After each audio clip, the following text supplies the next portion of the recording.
Critics say the cost of President Trump's tariffs on U.S. trade partners will ultimately be passed down to American consumers. The Trump administration, however, says the tariffs will generate enough revenue to pull the U.S. out of a financial hole. Paul Spey now checks that claim for PolitiFact.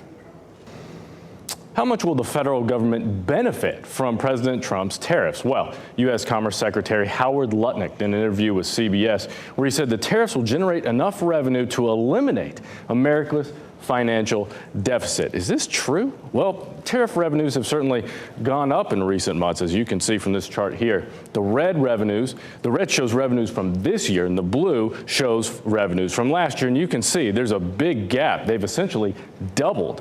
However, financial analysts do not think the collections will cover the nation's deficit. Here are the projections from the Congressional Budget Office, which is a nonpartisan federal research group. You can see from the top bar, they're predicting a deficit of nearly $22 trillion over the next 10 years. The big tax and spending bill that Trump just signed into law, that's expected to account for more than $3 trillion of that. That's the second bar from the top.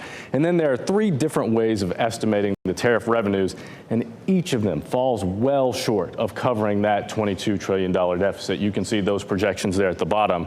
These experts think the tariff collections will be somewhere between $2 and $3 trillion. All of this is why the Truth Meter rates Lutnick's claim false.